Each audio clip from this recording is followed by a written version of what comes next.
मैं आज जद पे हूं तो इतना खुशगुमान न हो, चराग सबके बुझेंगे हवा किसी की नहीं। हम डरे नहीं हैं, हम सिर्फ सरकार से अपील कर रहे हैं कि हमें अपना समझिए, हम आपके अपने हैं, इस देश के नागरिक हैं और आप ताकत में हैं। संख्या बल के आधार पर बिल हो सकता है आप पास करा ले, लेकिन आपको यह बात समझनी पड़ेगी कि हम तो वो तारीख हैं, जहनों में रहना है जिसे, कागजी पुर्जे नहीं जो फाड़ डाले जाएंगे। जिस जमी पर मैं खड़ा हूं ये मेरी पहचान है। आप आंधी हैं तो क्या मुझको उड़ा ले जाएंगे? ये बिल सिर्फ इस देश के मुसलमानों को नीचा दिखाने का और अपने एक ऐसे मतदाता वर्ग को खुश करने का बिल है जिनको इस बिल के पास हो जाने से कुछ मिलेगा भी नहीं। जिल्ले इलाही, जमहूरियत जो है वो नफरत और ठसक से नहीं चलती है, अकड़ से नहीं चलती है।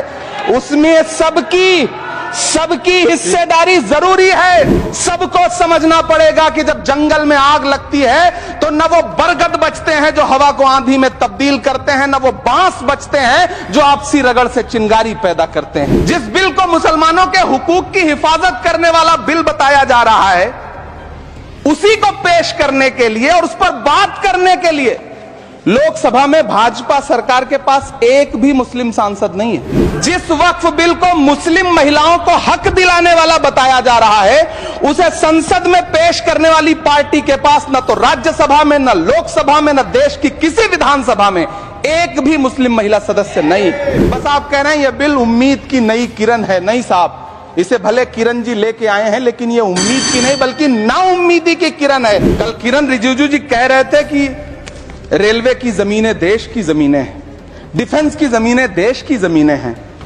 हाँ मंत्री जी हैं, बिल्कुल हैं।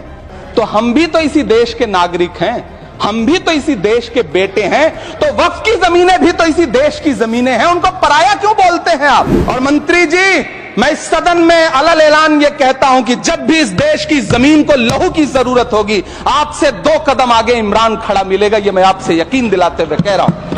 मैं सरकार से कहना चाहता हूं, हमसे हमारी इबादत गाहें तो मत छीनिए ना, हमारे घरों पे बुलडोजर तो मत चलाइए ना, हमारी कब्रों में तो हमें सुकून से सोने दीजिए ना।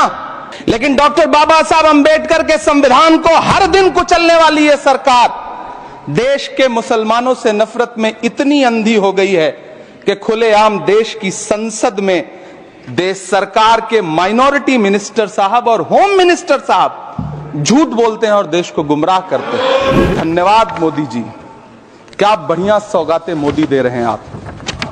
पहले हमें गुजराते मोदी दिया, आप सौगातें मोदी दे रहे हैं कि इसी ठसक के साथ देश की संसद में सीए का कानून भी लाया गया था।